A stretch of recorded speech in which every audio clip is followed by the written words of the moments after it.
So the Children's Society are a national organisation and we work in England and Wales. And each year we work directly with around 11,000 children and young people. So as an organisation, we aim to try and work with children and young people experiencing multiple disadvantages. So this basically means that we're working with some of the most vulnerable children in society. So some of our specialist services are working with children and young people who go missing. They might have experienced sexual or criminal exploitation. They might have experienced or witnessed violence. Some of the young people we work with are in care or leaving care, and we work with refugee, migrant and trafficked young people as well. I just wanted to add that this afternoon when I'm answering the questions, we're going to be specifically talking about children who are being criminally exploited, because we think that criminal exploitation in county lines is fuelling violence affecting young people and in turn knife crime. Thank you. Good afternoon, everybody. My name is Nick Darville. I'm a consultant for the New Era Foundation, and I part lead the Divert programme, which is a Metropolitan Police custody intervention programme. It's working at 6 sites across London, from Haringey in the north down to Croydon in the south. And we're working with 18 to 25-year-olds that are detained in police custody, looking at options for their personal development pathway and hopefully eventually either back into education, training and employment. Our overall aim is to reduce reoffending. Good afternoon. Thank you very much for inviting us. My name is Jonathan Toy. I work for an organisation called the Ben Kinsella Trust. We're a trust that was established in 2008 following the murder of a young man called Ben Kinsella in North London. We are now a national charity that works primarily to prevent knife crime and to help support young people in the understanding on choices and consequences in terms of knife crime. Personally, I've been working in the field of tackling serious youth violence for over 20 years. I work with hundreds of young people who have been affected by knife crime and families and help them find positive or make positive choices to change their lives. Thank you. So thank you all for coming here to share evidence with us. And I will now start by presenting the first question to the whole panel, which is we are currently running an online consultation to get the views of young people. And according to our survey, the number one reason why young people feel the need to carry knives is because of fear. So my question is, what should be done to make young people feel less scared in their own communities? Shall I start, Rachel? Yeah, that would be great. Okay. I think the first fact when you come to looking at fear is for young people to be reassured. And I think we need to be reassured that, especially in London, I'm sure it's replicated across the country, that over 99% of young people are making their families very proud and contributing to their communities and to the schools and to the activities they're involved in. So it's only a very small percentage that are involved in that. And I think as well with what we see in the reporting, that my information is that knife crime has actually reduced over the rolling year. So that positivity needs to be reflected. And I think finally, the message for young people, which would be similar to I give to my family, you need to be choosing your friends and your peers very carefully. And then I think you've got those areas where you can minimise some of that fear and some of that risk that you may be subject to. Rachel, would you mind if I add? Yes, please, Jonathan. Thank you, that's kind of you. I think there's two elements from our point of view. There's the evidence we get from the surveys of the young people who come through our exhibition. We've had 16,000 young people come through our exhibition since 2011-12. Of those young people who come through who say they may carry or would carry a knife, but prior to them going through the exhibition because they're fearful, 85% of those people after the exhibition say that they would change that decision. And that's partly because we're providing them with alternative choices, and we're providing prevention early, so we get young people to genuinely think about the choices and consequences of carrying a knife and the risks that increases. And it's vitally important we provide that prevention message really early on, and we continue doing it. We put our investment in to keep that prevention going. And the second point for us, which is we feel really important, is we have got to invest in people on the ground, in local areas, in local communities who can genuinely engage with, work with and have a relationship with young people and provide them that umbrella of support which is so often not there within those local areas. And there's been a real disinvestment within those kinds of networks. However you describe it, there's been a disinvestment in them, and we've got to go back to about how we start creating those in a different way. So I think it's a really complicated question, and it's one that the Children's Society and I don't necessarily think we hold the answer to yet. We think the government needs to hold a public consultation on the issue to really try and understand what it is that is driving this fear, and that's before we can start putting effective preventative measures in place. Like you guys, we've also consulted with some of the young people that we work with, and again, we do hear that fear is a really big driver for weapon carrying. We've kind of heard that this fear exists on a spectrum, so for some young people it's a kind of actual fear, and that comes as a direct result of experiencing or witnessing knife crime. But for other young people it's more of a perceived fear, so that might be perpetuated by something they've seen on social media, it might be something that they've heard from their friends and family, and often it's things that they've seen in the media. So I think we need to think about these two distinct things when we're talking about tackling this fear. So we know that there's a general lack of spaces for children and young people in communities, and there needs to be more inclusive and positive spaces for young people, and it's really important that they have a sense of ownership over them. We also think that local areas need to invest in more detached youth work, because we know that some young people just simply won't go to youth centres even if they are widely available. I think once we've got these spaces in place for young people, then we can start tackling this idea of perceived fear. So we can start talking about safety planning, we can start debunking any myths, and we can, whilst we know that this is happening in some local authorities, we also know that it's just not happening at all in others. So we think it's really important to kind of challenge this narrative of fear for lots of young people and explore the reasons why they feel scared and give them the tools to feel safer. I totally agree with everything that's been said, but one particular point that Hannah's just mentioned about creating opportunities for young people, and that's really important to all of us, I think, as youth practitioners in the sector, on a number of levels. First of all, you hear a lot about consultation with young people. You know, we're forever asking young people for their views, but we need to be doing much more with what we're told. We need to listen to what we're being told, and this, as professionals, I think we need to be held accountable for this a lot more. We do have many youth, even in my area, there are many youth consultations, there are many youth forums. We need to ensure that they're representative of the young people that are most affected by this, and that's a really, really important point that we keep driving home.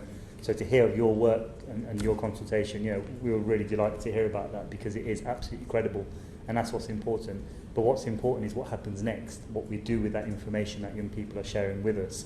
So, you know, as I say, we have to be held accountable. And to go back to the point about young people having more opportunities, these opportunities within the communities, they have to be credible. They have to be things designed by young people, co-created with young people, so they're driven by young people rather than adults with suits on behind desks saying this is the next best idea, we're going to put this club on or we're going to put this provision on. It's just not good enough, and we know it's not good enough. So I think that's a really important part around ensuring that we're co-creating and providing credibility around that. And just on a note I wrote as well around fear and the role of police within this as well.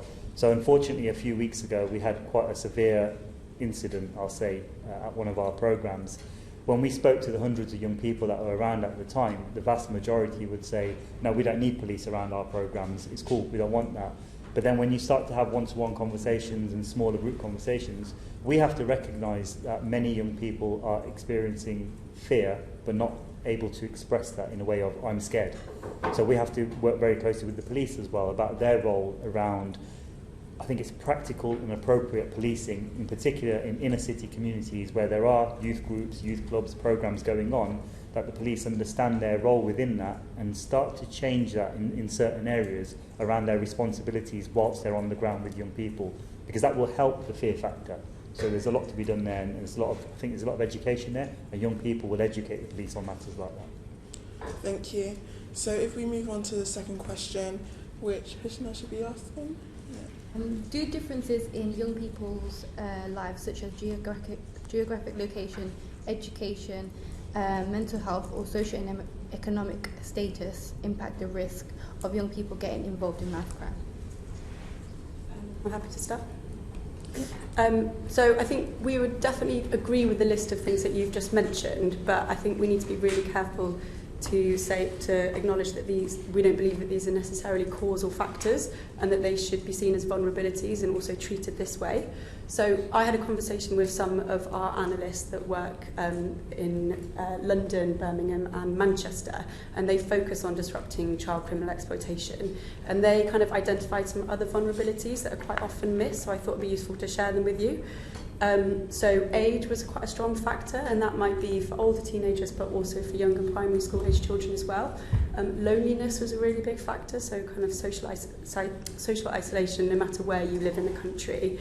Some of the more worrying factors were family members being involved in organised crimes and violence, being a victim of another form of exploitation such as sexual exploitation, having an undiagnosed special educational need, and also kind of problems with speech and language. And substance misuse, especially substance misuse that might result in a young person being left with drug debt. So at the Children's Society, we think it's vital that we see weapon carrying as an end result of experiencing these vulnerabilities. And I also wanted to mention this idea of thresholds. So we frequently hear that the threshold for preventative work for young people that have been involved in youth violence are too high. And that comes from a general lack of understanding of what makes a young person vulnerable to knife crime.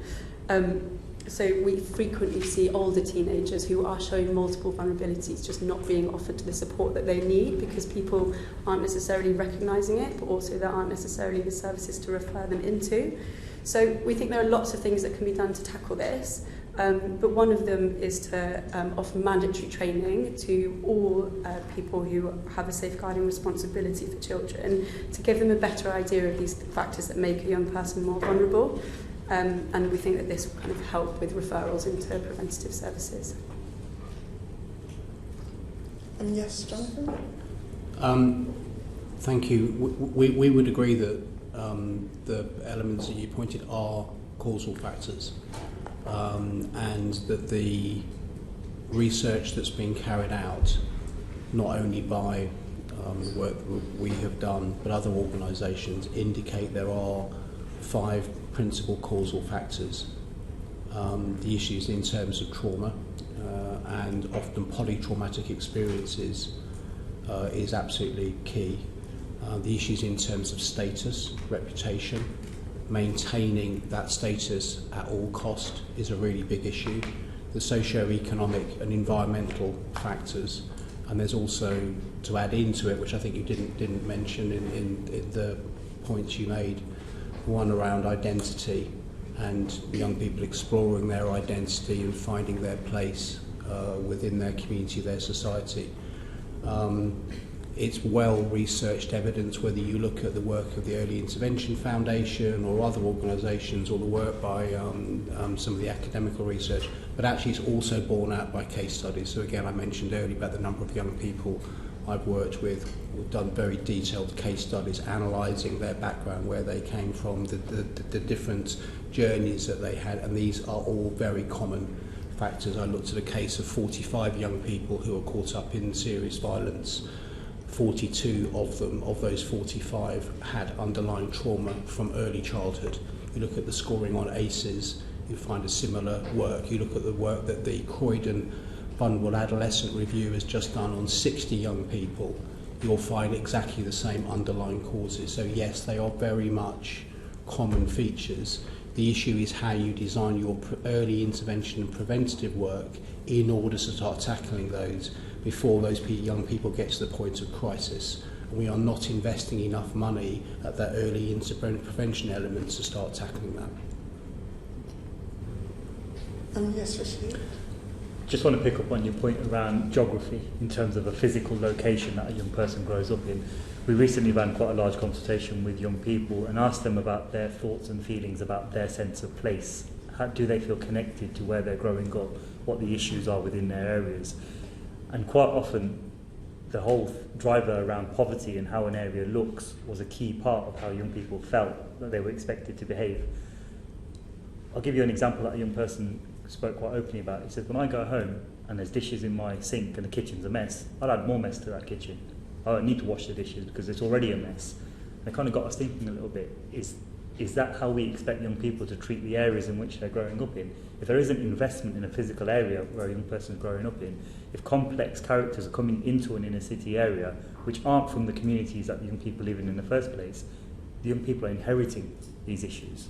So they're now expected to deal with these issues which manifest not through their own being, it's almost dumped on them. So there's something about city planning here as well, and we're working quite closely with local authorities to look at how cities are built and how they look, in particular around inner city areas for young people. And the big driver for us here is how involved are young people in the planning of their own areas? And these are the things that we need to keep on advocating for, because if we can give aspirational areas for young people, if people can be proud of where they come from, it actually changes behaviours. So that's quite an important thing for us to keep looking at. Some of the conversations that we have with young adults in police custody highlight a number of factors, and that's a significant adult in their lives, someone that can guide them and steer them, and I think that leads into the general conversation around loss in a different concept. Also exposure to existing or previous domestic violence, so a violent household that they've grown up in and seen violence within that household from a very early age. Exclusion from school also features as a factor, so the conversations look at gaps in education, young people that we're speaking to are 18, 19, 20, probably haven't been in school or connected with school since year 8, year 9.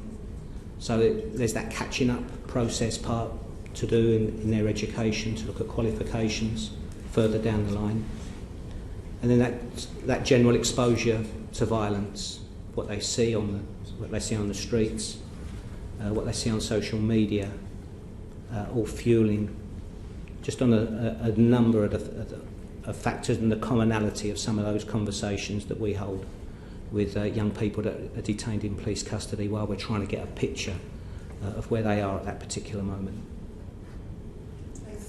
So we'll now move on to the next question, which Jodie should be asking.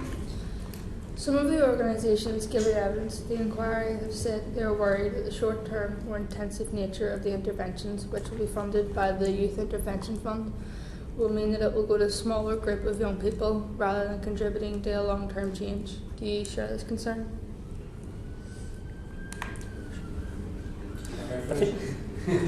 Yes, very concerned. I don't think we should be investing anything that is short term. The success of areas that have maintained long term changes have been about long term investment. It's not just the work that Glasgow have done or Scotland has done. There are other areas in this country that have done very good long term pieces of work that have seen really positive change. Short term investment can have a place, but if we really genuinely want to stop and address the issues around youth violence and the underlying causes that Hisnar and others have highlighted, we have to switch our narrative and invest much more long term and start early. We absolutely have to do that. So I would absolutely advocate for moving away from short term investment into long term elements, and I also think that some of the challenges in terms of how programs are set up in terms of evaluation even shortens the investment. So you may well get a 1 or 2 year, or say a 2 year funding stream, but a chunk of that at the beginning and the end is about setup and then evaluation, and it narrows your window of opportunity of working with people. You know, we should be investing 5 year minimum programs, if not 10 year, and really sticking at them. And really seeing what difference that can make, because we know it can have a really profound difference. Thank you. So we move on to Rashid. Yeah, thank you. I agree with everything Jonathan said. He put it so well there. But I think the way organisations and programmes are funded is a real issue on the ground. We need to take a good look at this, because there's something about we have to accept the short-term funding that's there, of course we do, but we know that it can be as equally damaging, and in particular to the relationships that young people are then allowed to build, or can build with their youth workers or trusted adults around them. It takes time to build an effective relationship, especially when there's complexities and there's challenges within that. So there's a challenge there for organisations that have been entrenched within their communities for a very long time. You know, they are very well placed as local experts to be doing the work, and we have to be doing more to ensure that we support local practitioners and local experts. And that's not to say that organisations shouldn't be parachuted in, because I've learned over the years that there's a healthy balance to be had between the two, because if you've got an organisation like ours that's been there for 25 years, we'll tend to kind of do what we always do because we think we know what works. So when there's a new organisation that can step in, maybe one of the big national partners that can come in and bring added value, I think that then gives a perfect model. But this short-term intervention dash for the funding all the time causes that complexity that people are sometimes unfortunately chasing the money for the sake of having the impact of being able to say we're working with violence, or it's really cool right now to say we're working on knife crime. And the amount of organisations we're seeing coming or attempting to come into the city on the knife crime agenda, it needs challenging, and we do challenge it, and we're very lucky with West Midlands Police in our area. They understand that it's not a fad, it's not a trend, this is young people's lives, and we need to ensure that those that are working with young people are in it for the long haul. So all this short-term funding, it just adds complexities to our sector and industry. So we do need to work things out. The new longer-term things that are being put out there at the moment are a little bit more encouraging. But yeah, there are challenges that need fixing. Can I just add to that? I would really agree with everything that you've said, and we have in the past raised concerns with short-term funding cycles. But at the Children's Society, we have been trying to kind of circumvent some of these issues, and we've been trying to adopt a more kind of systems change approach to some service design. And so one thing that we've done that we've had quite a lot of success with is taking a kind of contextual safeguarding approach. And by that I mean looking at the spaces that young people are in and trying to make those spaces safer. And so we had a really successful experiences working at a train station. And we trained lots of people that worked in that train station. So we would train people that worked in restaurants and in shops, people selling the tickets, people working on the trains.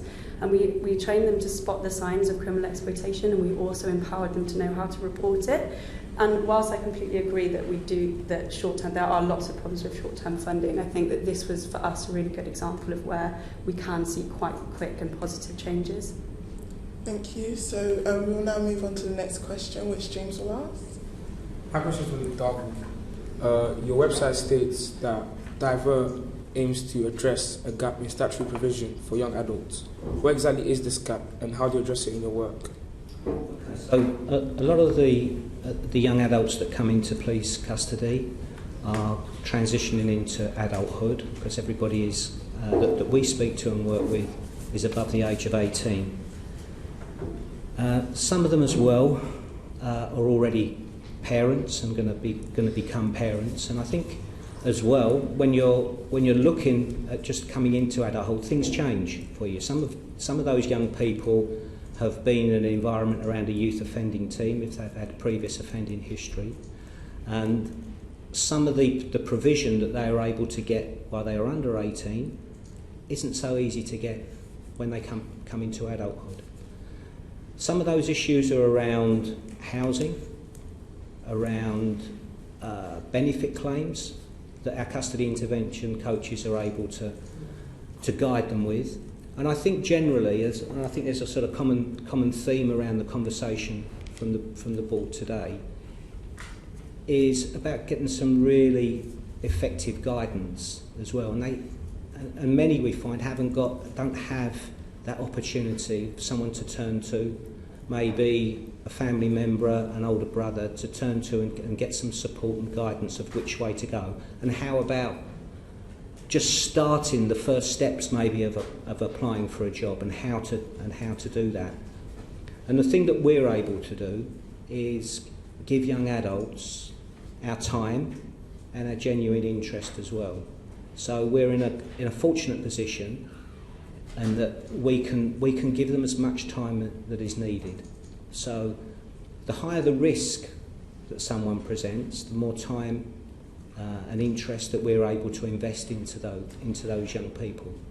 and a lot feel quite isolated and alone and stuck in a certain position at that particular time and not really knowing how to move forward. So with the experience that we have amongst our staff, we're able to help them on that journey. And that pathway for us and the way we work can take as long as it needs. Thank you, Nick. I'll now invite Chris to ask the next question. My question is directed to Jonathan.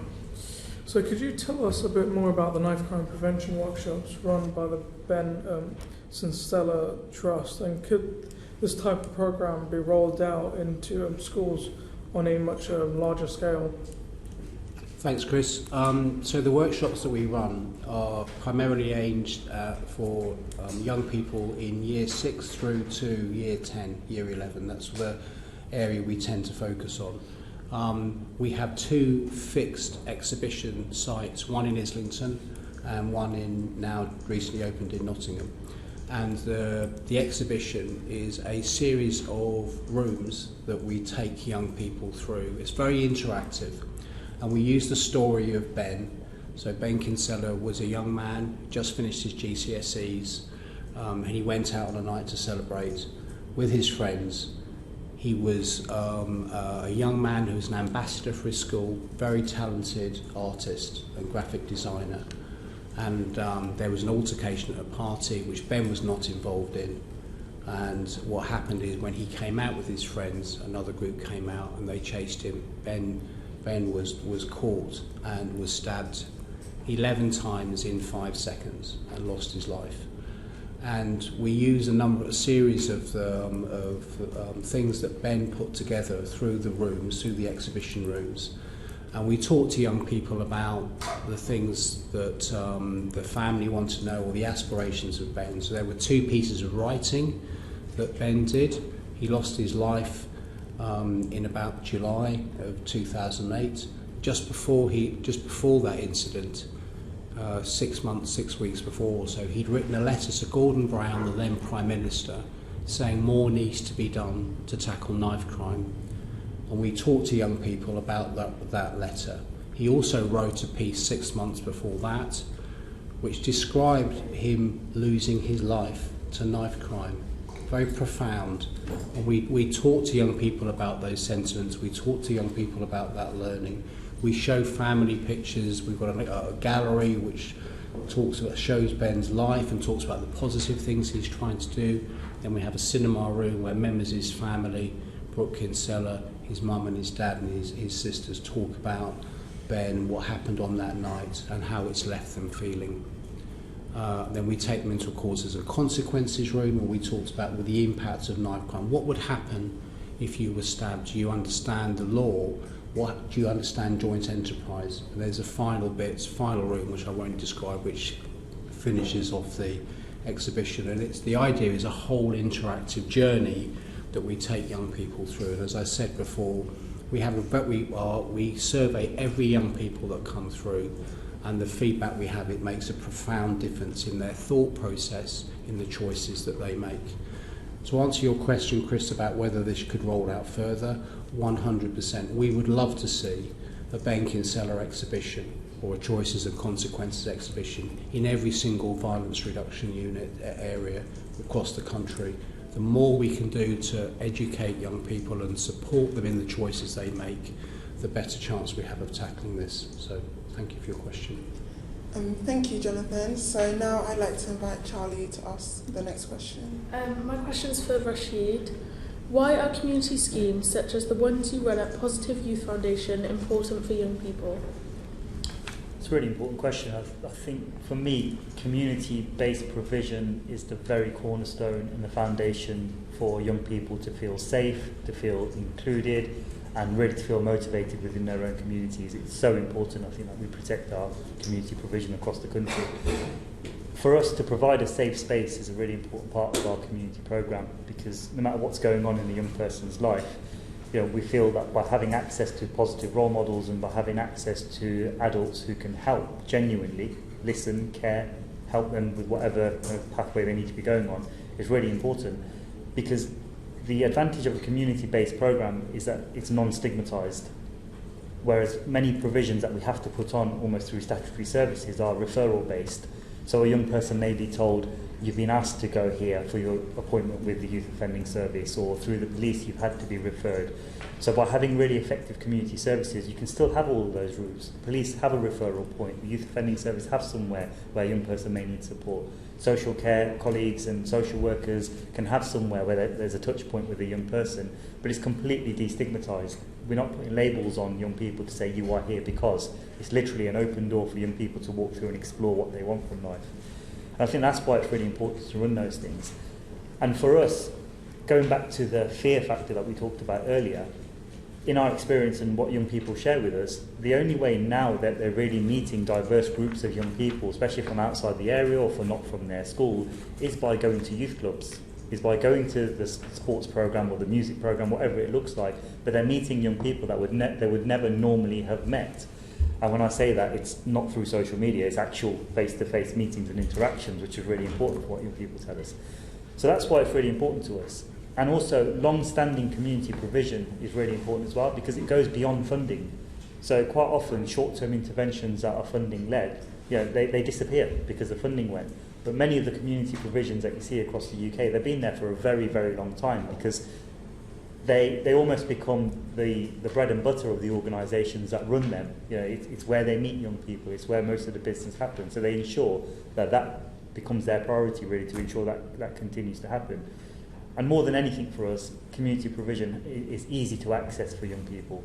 It doesn't have barriers attached. It should just literally be an open door where a young person finds something that they're interested in, is attracted to it, and they can walk in, and then the world's their oyster after that. And that then can have links into education, training, employment. So it's what happens within that. But to have that open door is really important. I hope that answered your question. Thank you.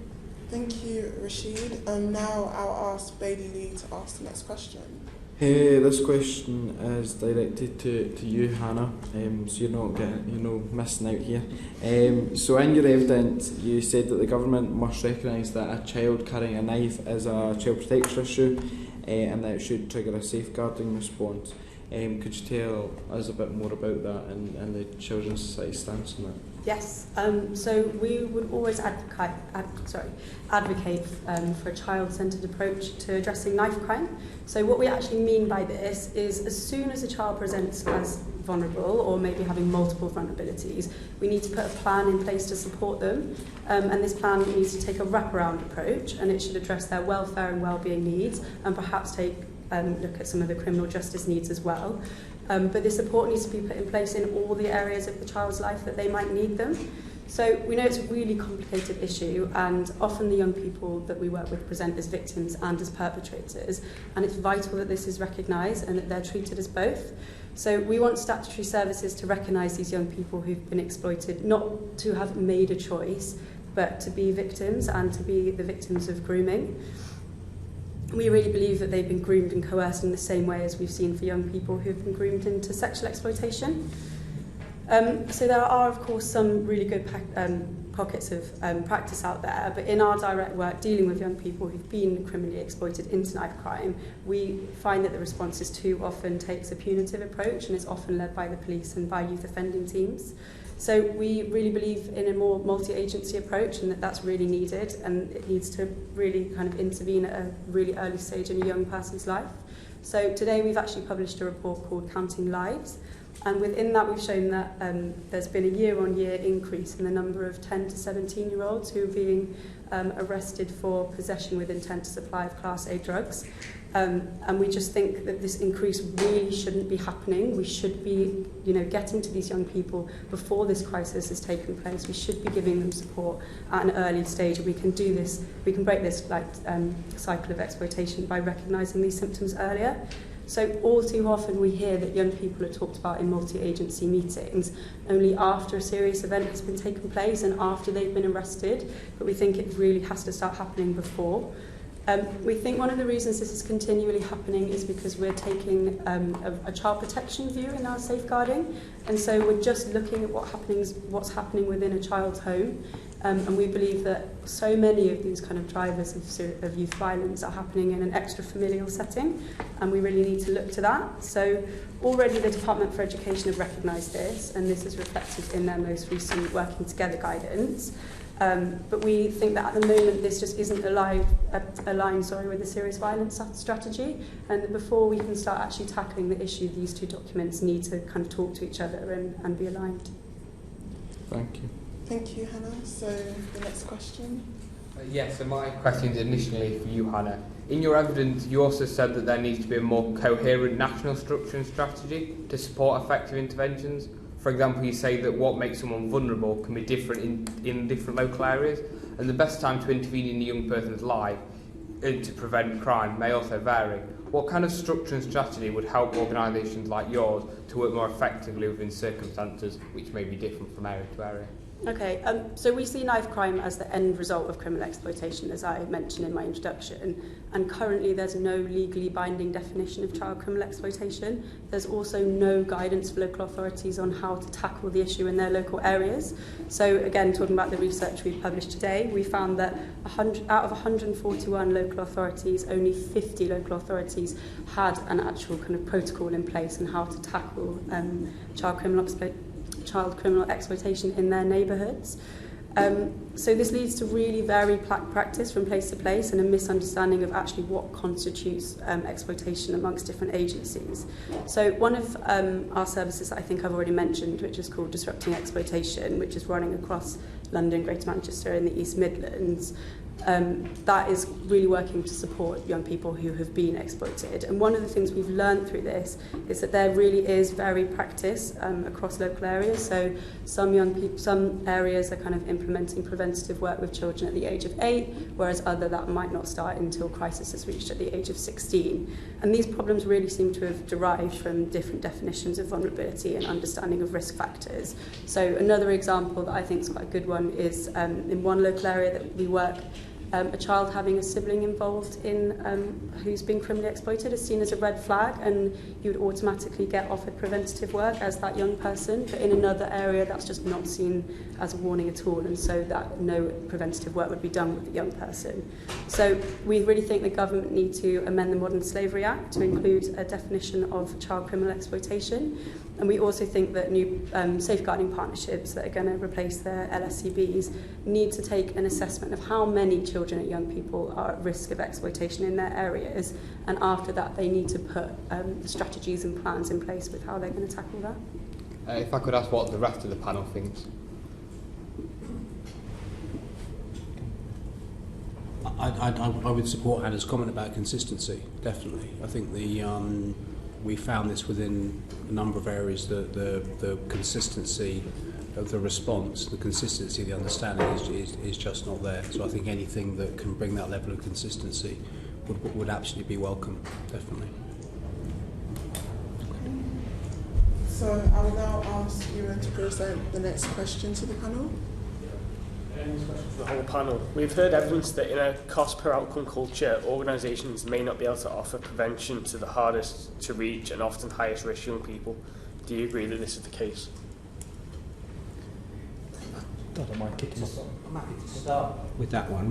When we first put Divert into place just recently in our second phase, we were conscious, because we were starting the second phase with new staff, not to put hard and fast outcomes in.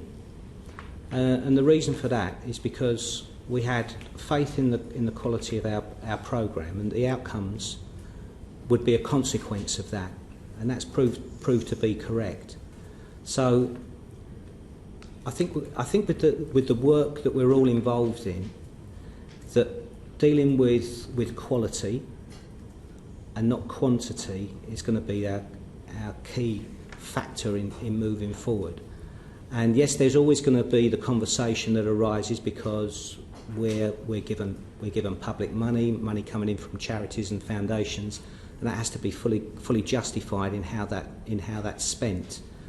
But I think making those applications and robust delivery plans gives faith in those organisations on the outcomes that you're going to deliver.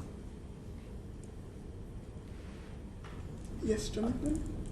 I think it's a bit more complicated, to be honest with you. And it goes back to some of the other things that we were talking about earlier. And if I'm kind of being a little bit blunt about it, you know, the cost per outcome suits the commissioners, it doesn't suit the deliverers. And going back to what we were talking about earlier, if there is a long-term approach to tackling serious violence and there's a commitment to a long-term approach, some of those conversations about cost per outcome completely change.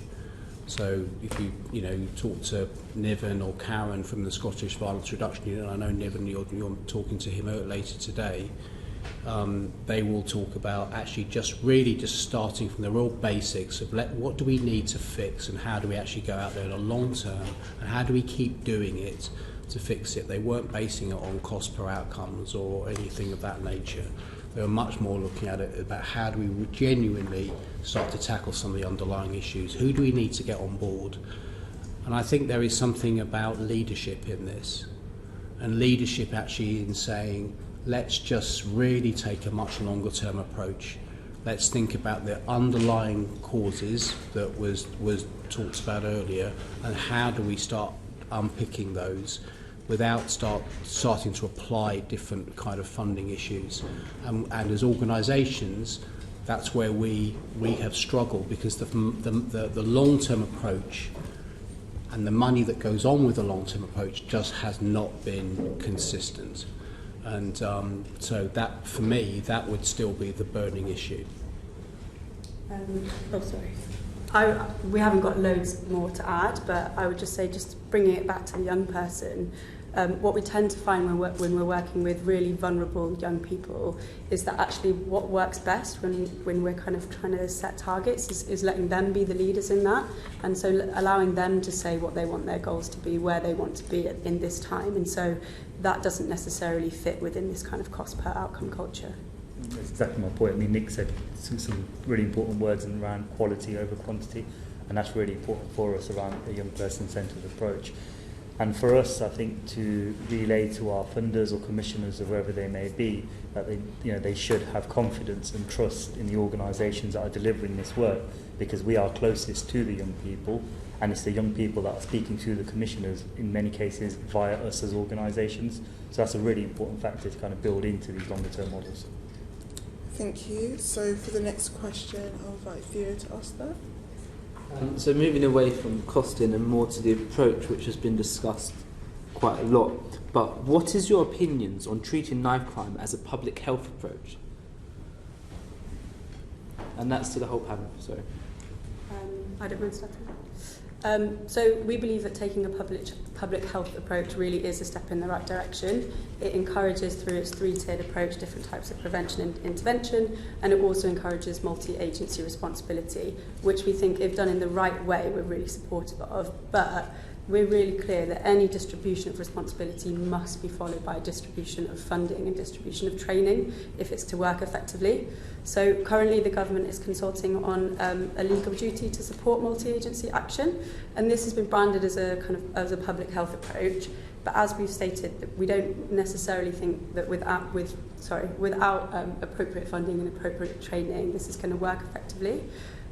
So really the core components of a public health approach should be to safeguard young people, to protect them from youth violence and knife crime. And implementing it doesn't have to be hard. It's not about reinventing the wheel. We've already got some of the components in place, like multi-agency, child exploitation or MACE panels. So it's just about joining the dots and kind of providing funding and making sure it works in practice. Can I just add one brief point around the public health approach, in just ensuring when we talk about it, we don't lose sight of the word public, and the community are very much involved in this, because one of my fears is that this becomes yet another systematic, structured framework with a solution that misses out those that understand it the most, and that's local communities. So however this looks, however this is going to play out in different areas, and there is absolute commitment to this across the nation, we must understand that the community need to be at the very, very heart of any public health approach. And for me, I've not heard enough of that, or I've not been convinced yet from everything that I've been reading, everything I've been hearing, that the expertise and the absolute specialisms of information, response, knowledge, confidence of the communities that this affects the most are being embedded within these approaches. I may be wrong, but I'm gladly proven wrong. I agree with Rashid and Hannah that I just feel moving forward and watching with interest, it's going to be absolutely key for us. We are only working on our programme as good as our networks, and it's going to be about getting the right networks and the right networks communicating in the most effective way and in the most responsive way, and absolutely choosing the best people that are surround this problem and have the greatest effect on it. Again, there's a couple of bits to add, but I completely agree with the colleagues here.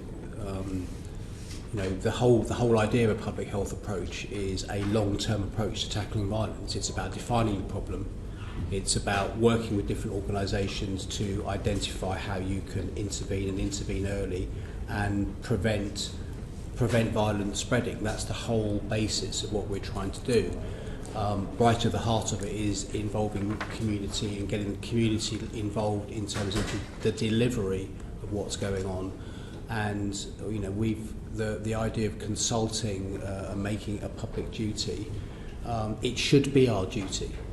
It shouldn't need to go out, and it certainly shouldn't be limited to institutions. So the consultation on the duty of a public health approach talks about institutions or community safe partnerships. What it should be talking about is how do you engender our responsibility across the board in taking ownership of this. Don't limit it to just the institutions.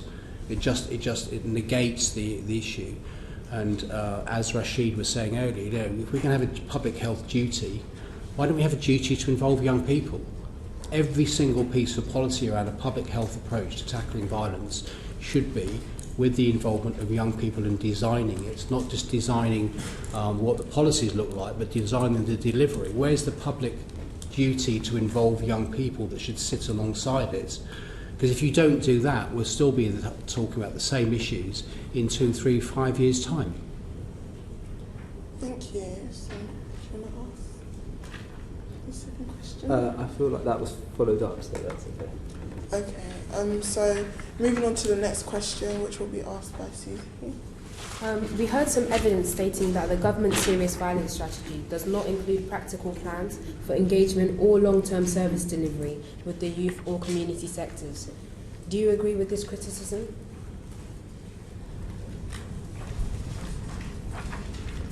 I think, if you don't mind briefly taking that, yes, in short, and it's really based on everything as a panel we've been sharing with you today. We've got a duty and we've got a responsibility here to take this from words into actions. And I've been in this area of work for about 23, 24 years, and I've actually lost count of how many policies and new strategies that I've read and been involved in writing. And I think I've got to a stage in my career now where I'm much more interested and I'm far more critical of what's happening in the streets where I live and where I spend my time and where young people that I work with. That's where I see the evidence of these words that are on papers and in policies. I want to see it. I need to see it. When I speak to people walking down the street, that's the answer for me. Is it working or not? It's how people are telling me they're feeling and what's happening in their lives. And this issue around violence that's affecting our communities at the moment, we only know what people report. We only know what's evident. There's a lot more going on behind the scenes that needs a lot more support. So it goes back to the point we've been raising, and I'll keep raising it throughout my elements on this, is we have to get closer to our young people, we have to get closer to the communities that this affects the most. So when we do have government strategies, how much involvement have the people that this affects the most had in it? So regardless of what comes out, they're the questions that I think we need to be asking around who actually has written this, for who, by who, and how's it going to be implemented. I know that sounds quite negative, and I don't mean it to be, but I think we're at a stage now that as an organisation, and many organisations across the UK, we're picking up the pieces of what's happening here. We're dealing with traumatised young people. We're going to funerals for young people that were in our youth centres only weeks ago. So let's just kick this on a little bit more and get it off paper and get it onto the streets and the reality of what's happening to our communities now. I'm going to take it back to what's on the paper. So I know I've already talked about aligning the serious violence strategy with the Working Together guidance, but I just want to mention something about that again. So the Working Together guidance includes a section on contextual safeguarding that I've already mentioned, and this would allow professionals to see young people not just through the criminal justice lens, but allow them to assess their well-being and welfare. So we think that if these two documents were aligned, we wouldn't see policies such as like knife crime prevention orders coming into play, and we think that these are really ill thought through and short-term solutions to youth violence. So knife crime prevention orders can place restrictions on young people. It can stop them going to certain places, meeting certain people, and using social media. And we know that through working with exploited young women who breach their bail conditions, that the fear of the exploiter often outweighs the fear of the law. So by placing these restrictions on where young people can go, we don't actually think it's going to have any effect on them, and actually we think it might be putting them at further risk. And we think that these orders are a really good example of the contradictions between the two sets of guidance, both of which are aiming to try and keep young people safe. And we think that it's kind of nuances like this that are really inhibiting any impact that can happen long term. I think from our point of view, the question about interventions, yes, there's an issue about interventions. We feel quite strongly that the serious violence strategy doesn't hit the mark because it's limited. So it looks at certain types of categories of violence. It talks about knife crime, it talks about homicides, it talks about drug markets. But Husna's question earlier on was about the underlying causes. Well, the serious violence strategy doesn't talk about domestic violence. It doesn't talk about harassment and bullying. It doesn't talk about the things that actually directly impact on serious violence. It doesn't talk about the issues around trauma or those elements that lead people down certain pathways. How can you have a serious violence strategy that does not include domestic violence?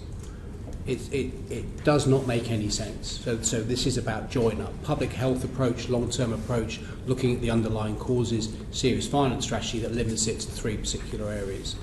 So this is about how we've got to bring these things together so we think about what is the long-term impact. Where do we want to invest our money that prevents the end result, not necessarily just talking about the serious violence end results which are limited in the strategy.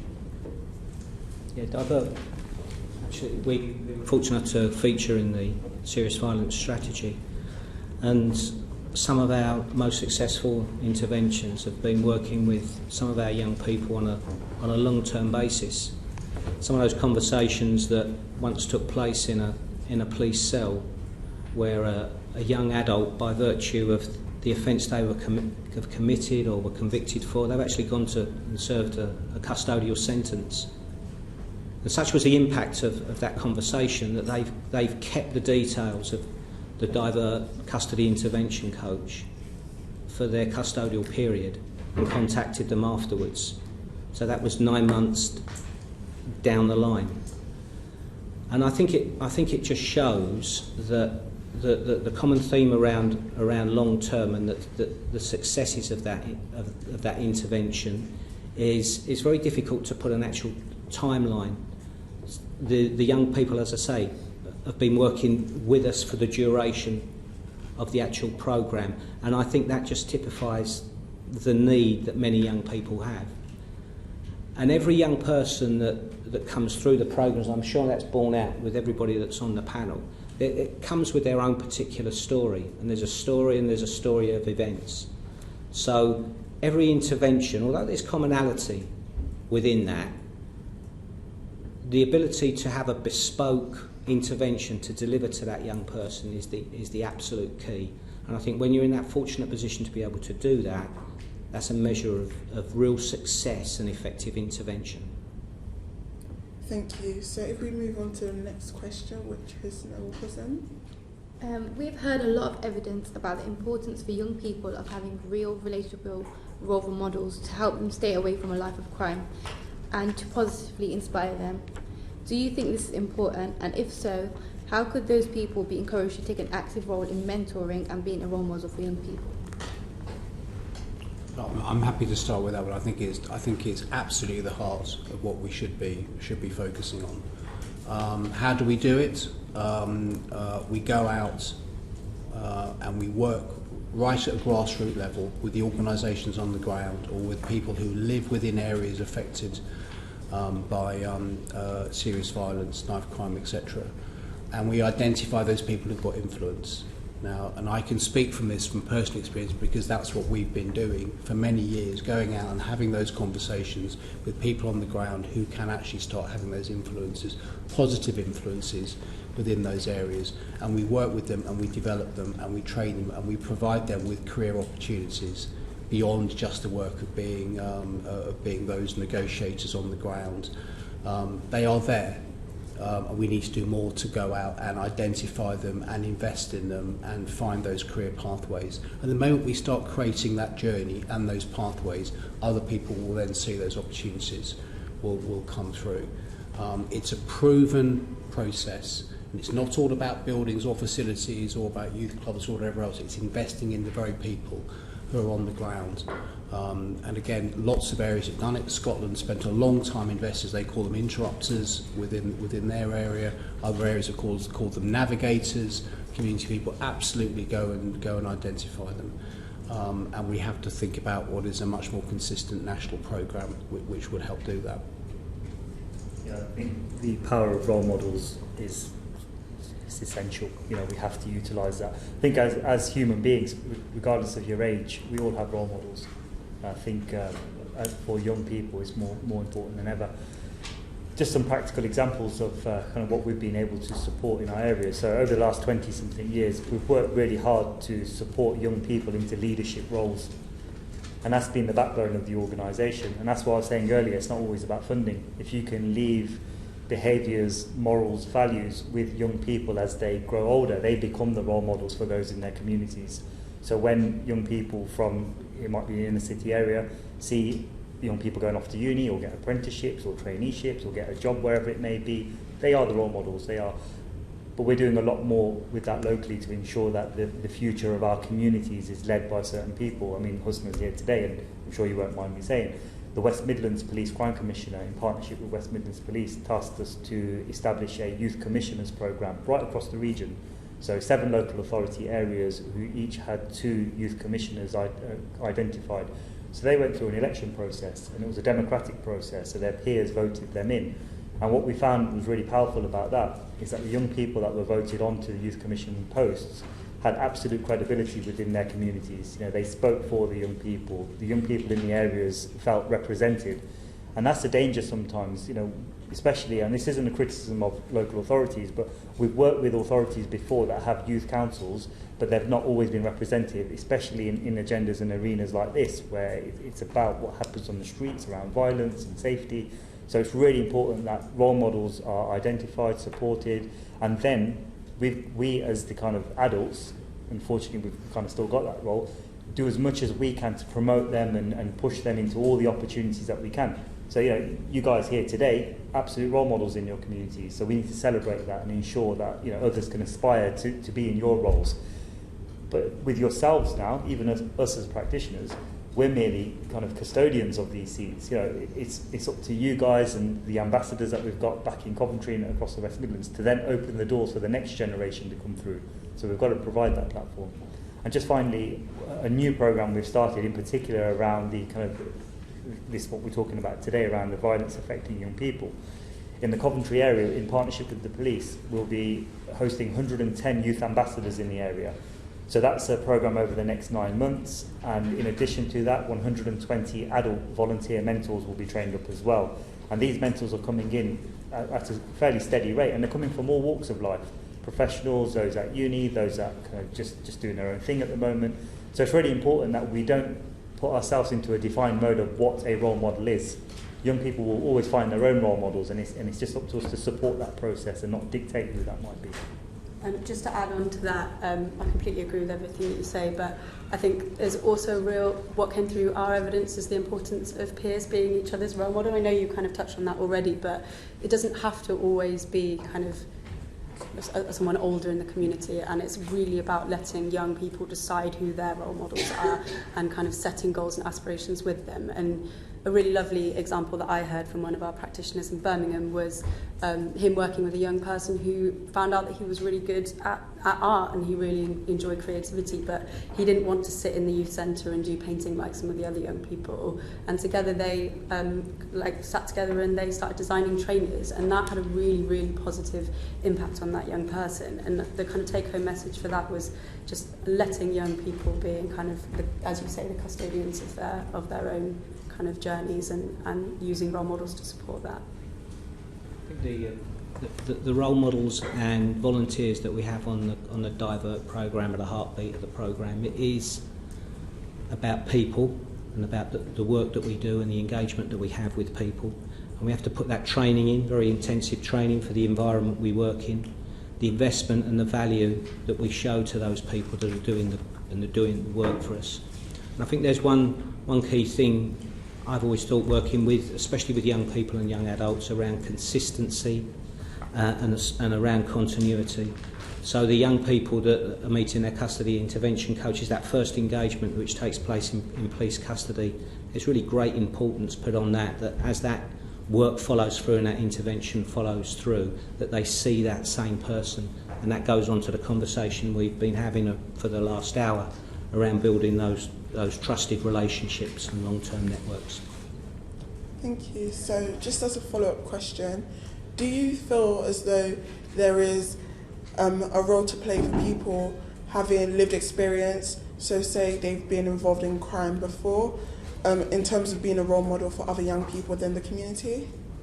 I think that, again, is another really complicated question, and I think in some instances, yes. But I think we have to be really careful about who we are championing as role models. And I spoke to a practitioner who said that he'd gone into a school and someone with lived experience was delivering a kind of preventative assembly, and it was just like hearing a war story. And so whilst some people with lived experience can be like incredibly positive role models, I think we have to be really careful about who we're letting interact with vulnerable young people. I absolutely agree with that. It's all about the delivery and the kind of the message, because we use many people within the organisation to share their message about their lived experiences, and it's so impactful and so powerful when it's done appropriately and sensitively. The danger could be, and we've had this feedback, is if the message isn't clear, some young people could see it as a pathway. I can live this life, I can do my thing, and at the end of it, a few years down the line, I can make money about telling my story. So there's danger in that as well. So it's all very much exactly as Hannah said about the kind of the intention of it and how it's delivered.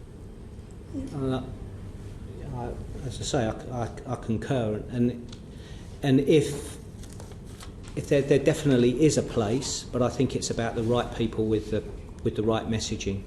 From Divert's aspect, we're keen to do that, but then we're also keen for them to work very closely on the training and the messaging that we're putting out. And certainly from our community-based activity, yeah, I definitely think there's a place for it, because the young people listen, and they listen to them, and so if they're listening to them and they're learning from them, then that's a great responsibility. So the messaging has to be absolutely clear. And that comes back to the organisation. That will come back to us as Divert as to who we were asking to come and represent us.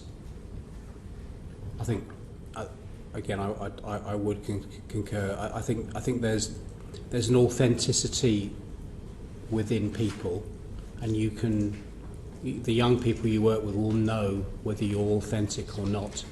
And the authenticity is not always just about lived experience, it's about whether you care and you're compassionate and you want to make a difference, want to find the positive elements and help them on their journey. And that, to me, has always been fundamentally important. Some people with lived experiences are still dealing with those lived experiences. And, they may be coming from a good place, but sometimes, and in challenging situations, they find it very difficult because they're still dealing with the things, the trauma or the issues or the life journey that they're going through, and they just wouldn't. They're not right for certain circumstances.